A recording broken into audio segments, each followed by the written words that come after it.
सुबह बखैर नाजरीन, आप सबको खुश आमदीद। प्रोग्राम आप देखना शुरू कर चुके हैं सलाम जे के गुलिस्तान न्यूज़ का मॉर्निंग शो। मैं हूं आपका मेज़बान इशफाक गौहर। आज 31 अगस्त सन 2022 है। सफ़रुल मुज़फ़्फ़र की तीसरी तारीख है और हस्बे वादा आपके सामने सुबह सुबह जब आते हैं तो कोशिश करते हैं कि आपको न सिर्फ जम्मू कश्मीर से मुंसलिक खबरों से बाखबर करें बल्कि मुल्की सतह पर जो कुछ चल रहा है उससे भी बाखबर करने की कोशिश करते हैं। नंबर 1।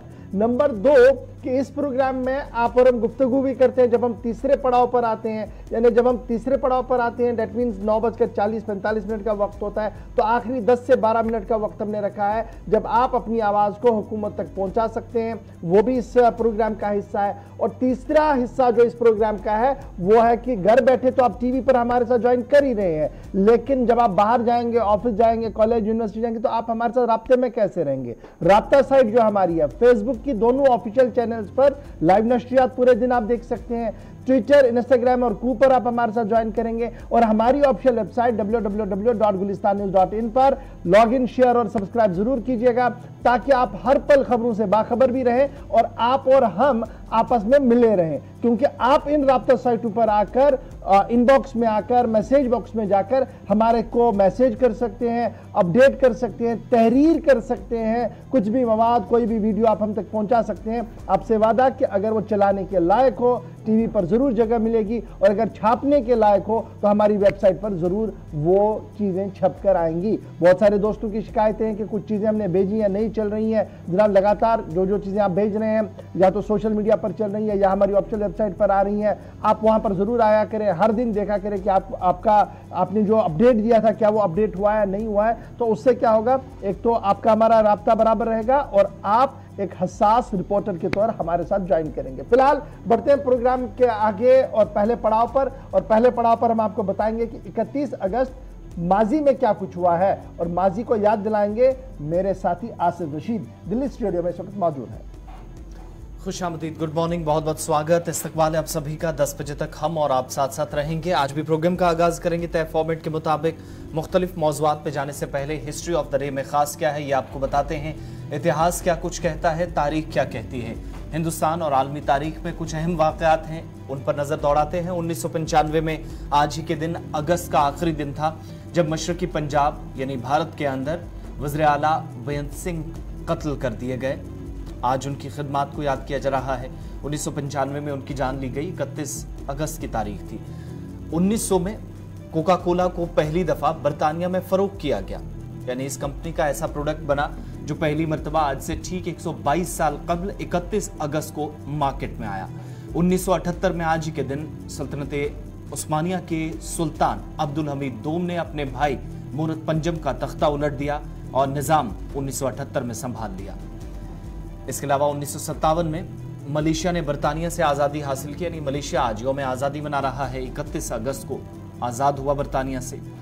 साल था 1991 का, तारीख थी अगस्त की आखिरी, यानी 31 अगस्त उज़्बेकिस्तान और किर्गिस्तान ने सोवियत यूनियन से आज़ादी का ऐलान किया। गुज़श्ता रोज़ हमने आपको बताया था कि अज़रबैजान का भी यौम आज़ादी था, तो आज उज़्बेकिस्तान और किर्गिस्तान यानी पड़ोसी मुल्क अज़रबैजान के दोनों वो भी आज जश्न आज़ादी में मसरूफ़ हैं। साल 2005 में आज से ठीक 17 बरस कबल इराक के दारुल हुकूमत बगदाद में भगदड़ मची। 800 अफराद अपनी जान गंवा बैठे और भगदड़ उस वक्त मची जब एक मजहबी तकरीब चल रही थी, जिस दौरान किसी ने यह अफवाह फैला दी कि यहाँ पर बम रखा गया है जो ब्लास्ट हो सकता है, और इन खदशात के बीच लोग इधर उधर भागे, भगदड़ मची, 800 लोगों की जान चली गई, जिनमें 200 से ज़्यादा खवातीन थी, बच्चे थे। 2005 को आज के दिन ये हुआ। एमनेस्टी इंटरनेशनल ने पहली बार साल 1995 में चीन में इंसानी हुकूक पर एतराज़ात दायर किए। एक बार मुसलमान हों या फिर इसके अलावा बाकी माइनॉरिटीज़ जिनके साथ जो कुछ ज़्यादतियाँ होती हैं, इंसानी हुकूक की पामाली होती रही है, लेकिन एमनेस्टी इंटरनेशनल की आंखें 1995 में खुली और आज के दिन चीन के अंदर इंसानी हुकूक पर एतराज़ात न सिर्फ दर्ज किए बल्कि अदालत इंसाफ को के अंदर यानी बैनुल-अक़वामी सतह पर इंटरनेशनल कोर्ट ऑफ जस्टिस में भी इस केस को ले जाने पर आमादगी जाहिर की एमनेस्टी इंटरनेशनल ने 1995 में। और 1881 में 31 अगस्त को आज के दिन ही अमेरिका में पहली बार टेनिस चैंपियनशिप का इनेकाद हुआ, जो टेनिस खेलते हुए आज आप देखते हैं। इसकी शुरुआत आज से ठीक तकरीबन 140 साल कबल 1881 में अमेरिका से हुई थी और पहली मर्तबा आज के दिन चैंपियनशिप शुरू की गई थी। ये हिस्ट्री ऑफ द डे में अहम वाक़यात थे, बड़ी मालूमात थी। यूँ तो रोज़ हम बताते हैं कि एक लंबी लाइन रहती है, लेकिन चंद वाक़यात हिंदुस्तान और आलमी तारीख में वो आप तक पहुंचाना इस प्रोग्राम का सबसे पहले फॉर्मेट का मकसद रहता है। और अब आगे बढ़ेंगे, खबरों की तरफ चलेंगे। सबसे पहले आपको वादी कश्मीर लिए चलते हैं, जहां से कुछ रूपर और मजालिस जो इस वक्त हो रही हैं, तकरीबात चल रही हैं। पहले वो तस्वीरें आपको दिखाते हैं। चलिए जी, आज के प्रोग्राम की शुरुआत करते हैं ज़ियारत हजरत मखदूम अलैहिर्रहमा व रिदवान के आस्तान आलिया से, जहां पर आज यानी 3 सफ़रुल मुज़फ़्फ़र आज है और शेखुल इस्लाम हजरत बाबा दाऊद खाकी अलैहिर्रहमा का उर्स मुबारक निहायती अकीदत व एहतराम के साथ मनाया जा रहा है। आज सुबह की तस्वीरें तकरीबन 6 बजे की तस्वीरें हैं, जब ज़ायरीन एक एक करके वहां पर पहुंच रहे थे और थोड़ी देर पहले खत्मातुल मुअज़्ज़मात की रूह परवर मजलिसों का आगाज़ वहां पर कर दिया गया है। रियासती इंतज़ामिया और रियासत वक्फ बोर्ड की तरफ से माकूल और मुनासिब इंतजाम किए गए हैं और वहाँ पर इस वक्त रूह परवर इज्तिमात का इनेकाद जो है वो किया जा रहा है। हज़ारों की तादाद में लोगों ने हज़रत शेख हमज़ा मखदूम अलैहिर्रहमा के आस्तान आलिया मखदूम साहब जो नौहटा श्रीनगर के अंदर है, वहाँ पर इस वक्त हाजिरी देना शुरू कर दिया है। पूरे दिन वहाँ पर आज अकीदतमंदों का तांता बना रहेगा, क्योंकि शेखुल इस्लाम हज़रत बाबा दाऊद खाकी एक ज़माने में चीफ जस्टिस थे, बाद में हज़रत शेख हमज़ा मखदूम अलैहिर्रहमा और रिदवान की बारगाह में आए, सब कुछ छोड़ छाड़ कर उनके मुरीद बने और आज बिल्कुल उनके पास में मदफन है, यानी जहाँ पर मखदूम साहब अलैहिर्रहमा मदफन है, बिल्कुल वहीं पर उन्हीं के मज़ार के पास में हज़रत बाबा दाऊद खाकी भी मदफन है। दोनों एक साथ हैं। तस्वीरें आप वहाँ पर देख सकते हैं जो सुबह से वहाँ से लगातार हम अपने सोशल मीडिया पर आपको दिखा रहे हैं। सईद इरफान फाजिल इस वक्त वहाँ पर मौजूद है, सीधे इरफान के पास चलते हैं। इरफान, बहुत शुक्रिया जी ज्वाइन करने के लिए। तस्वीरें ज़रा बताइएगा, क्या कुछ है, किस तरीके के मनाजिर वहाँ पर है और कितना रश अभी वहाँ पर देखने को मिल रहा है? गौर साहब, जहां तक हजरत बाबा दाऊद फकीर रहमतुल्लाहि अलैह का उर्स मुबारक बड़े अकीदत और शान से मनाया जा रहा है, मैं इस वक्त आपको बराह रास्त दिखाना चाहूंगा कि इस वक्त मखदूम साहब के दरबार में किस तरीके से अकीदतमंद यहाँ पर आके जिन्होंने सुबह सुबह हाजिरी दी है और यहाँ पर खत्मातुल मौज़ूमात का सिलसिला जो है वो जारी है। जबकि हम देख रहे हैं कि मुकम्मल तौर पर जी हाँ कई सारे अरेंजमेंट्स भी किए गए हैं। तो जिस तरह से आप देख रहे हैं कि लगातार जबकि मामला कोविड का चला था तो उस वक्त इस दरबारी आलिया में दूर दूर तक कोई दिखाई नहीं दे रहा था, मगर आज अल्लाह बारी ताला का लाख लाख शुक्र है, हजरत बाबा दाऊद खाकी रहमतुल्लाहि अलैह की जो उर्स मुबारक है उसे बड़े शान से मनाया जा रहा है। तो ये बताइएगा कि कितने लोग अभी तक आ चुके हैं और क्या पूरे दिन मजलिस का इनेकाद होगा या बस ये सुबह वाली मजलिस के बाद फिर जोहर के बाद होगा? देखिए, जहां तक इस मजलिस का ताल्लुक है, आज सुबह 7:30 बजे ही ये मजलिस जो है शुरू हुई है और जिसमें सुबह से ही खत्मातुल मौज़ूमात का सिलसिला जो है शुरू किया गया है। जबकि हमने कुछ ज़ायरीन और कुछ अकीदतमंदों से बात की और उनसे हमने पूछा कि आखिरकार आज दिन भर किस तरह के हालात रहेंगे, किस तरह के मामलात रहेंगे। जहां तक आप खुद देख रहे हैं कि दरबार पूरी तरह से गर्म है और साथ ही ये भी मानना है कि आज दिन भर जो है यहाँ पर इसी तरह से खत्मातुल मौज़ूमात का सिलसिला जो है वो जारी रहेगा।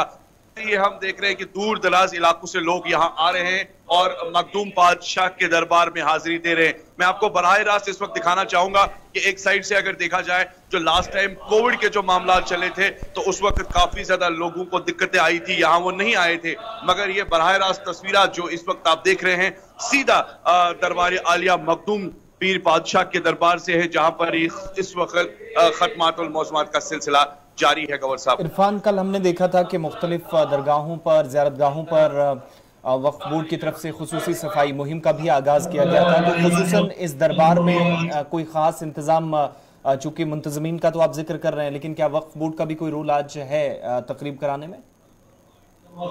आसिफ, मैं दोबारा आपका सवाल जानना चाहूंगा। वक्फ बोर्ड की तरफ से भी कोई खास इंतजाम किया जाता है या आज किया गया है इरफान?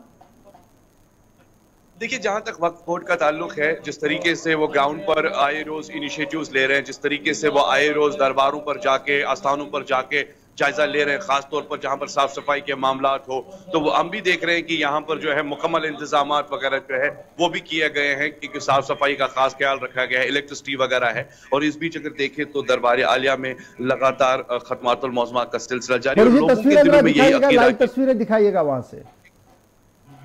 देखिए मैं आपको लाइव दिखाना चाहूंगा कि इस वक्त यहाँ पर किस तरीके से खत्मातुल मौज़ूआत का सिलसिला जारी है।